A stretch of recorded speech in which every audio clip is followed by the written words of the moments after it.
Howdy y'all, and welcome back to the channel. Today we're going to be applying an Ash review, which is an Anthony, Samantha, and Holly review, to a game that we recently completed on our channel, Remnant 2. Being huge fans of the original game, and seeing all the massively high scores, the 8s, the 9s, the 10s that were coming out from everywhere prior to us playing it, we had some very high expectations of this game. After completing it, what did we think about it? Well, let's find out. Before the review begins, just a small bit of self-promoting. Samantha, Holly, and I completed this game live over at twitch.tv/TonyLTgrex, and all of the footage that you're about to see will be from those streams. They're also uploaded on our YouTube channel, and you'll see a playlist tagged in the video right now. If you like this review and want to see others like it, or simply want to hang out with us, please check out our socials, which will be listed in the description. Moving forward, we also intend on reviewing every game that we complete on our Twitch, regardless of when that game came out. Thanks for stopping by, and enjoy. Alrighty, so we jumped into Remnant 2 as slightly seasoned Remnant players. We had played through the first game, Remnant from the Ashes, a few years ago and multiple times. There was so much that we enjoyed about that game, and it's going to be extremely difficult to talk about the second game without comparing it to the first one, as it's honestly the only reason we even decided to pick up this second title. So as we move through each section of the video, you're going to see that there's a lot of comparisons to the first point, and that will also reflect in our final score.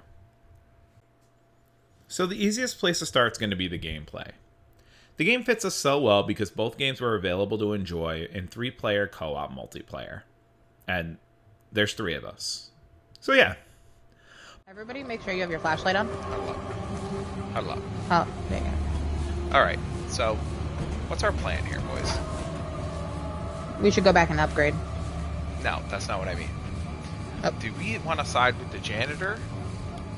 Or It's the a custodian. Why don't you call him by being? his name? Or the immortal living being? I would say custodian because realistically, I'm more on the level of a custodian than I am an all-powerful being. Okay. Look Babe, at the light, your like logic? just. Sorry, I'm just appreciating. This is 1000% our team! This is 1000% our team! I keep thinking Samantha, like, like offering a death, grounded life, yet death. depressing answer. Turn to Holly, flicking Playing with a flashlight. flashlight. What is this madness? And then there's bald guy. That's Anthony.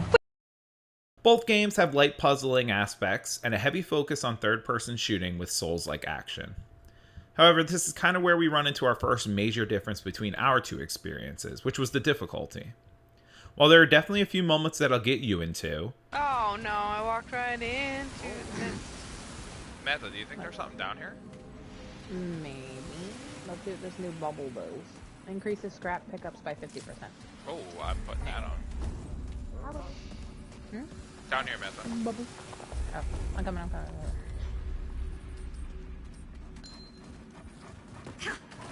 Wait, what is it? Did she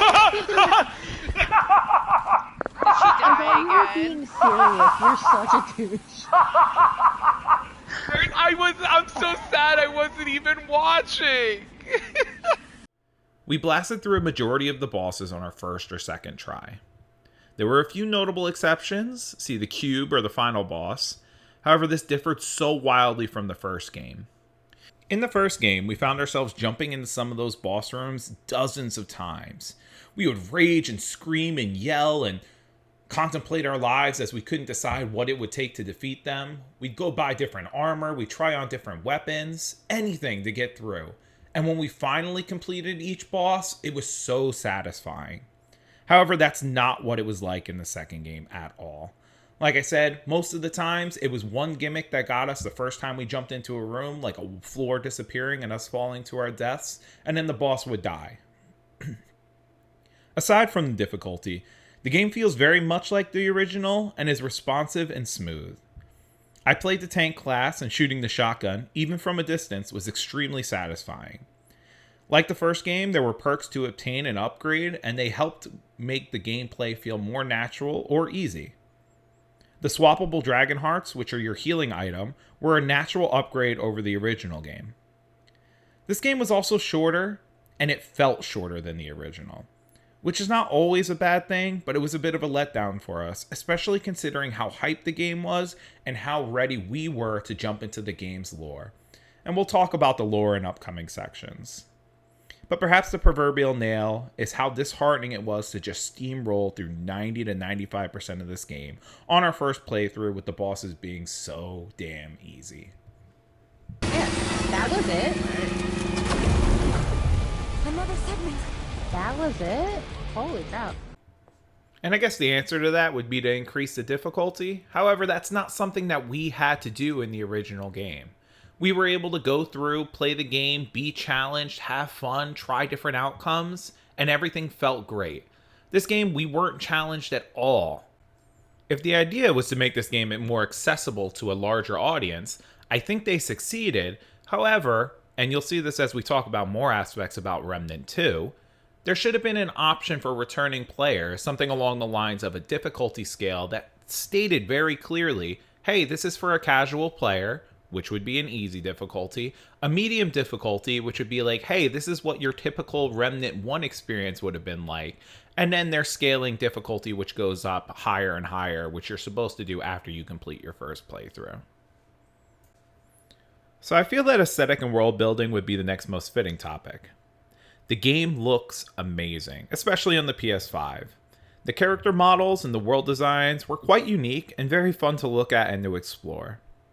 There were dying alien planets with very little life and lots of tech, worlds from the first game that were reimagined, a whimsical kingdom that played with the duality of light and dark, and at the center of it all was another labyrinth. I will say that the open-ended approach to this labyrinth, alongside the massive exposition dumps that characters give when you question them, as well as the lore that is explorable through books and notes, has a tendency to kill the pacing at times. To be fair, this was also a problem in the first game, however this should have been cleared up on this second attempt. Far too often, we were all standing in a room while one person was reading or questioning a character for up to 10 minutes at a time. And this happened quite often. A lot of this is optional, however finding more natural ways to implement the lore and world building, whether that be smaller readings or a quick cutscene or even a codex of all dialogue, would have really pushed this game from a fun spin-off of a genre to a must-play series, as I feel both games have a meaningful story with unique and regrettable, predictable characters telling it. Apocalypse stories are really only as interesting as what the audience can take away from them, and expecting your audience to stop the action so often and for so long in order to grasp the full story is honestly kind of unacceptable, especially when you streamline that difficulty in order to bring this game to a broader audience and have them all complete it. And then there's the story itself. There's a bit of the story in both games that you just need to accept.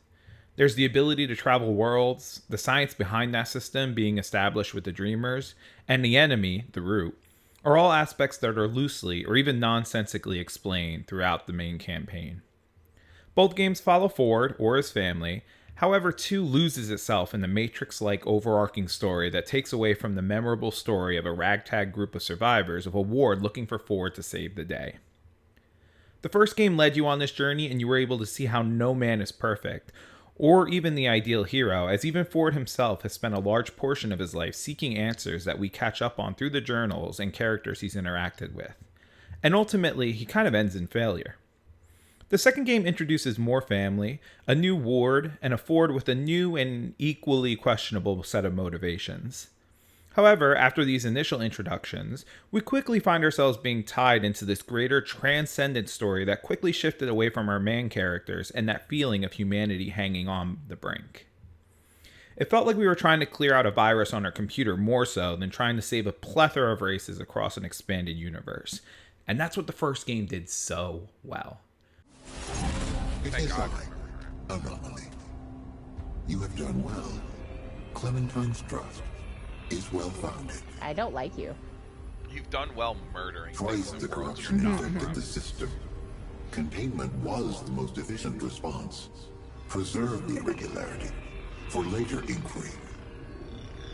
But it festered, grew beyond my sight, and corrupted the core.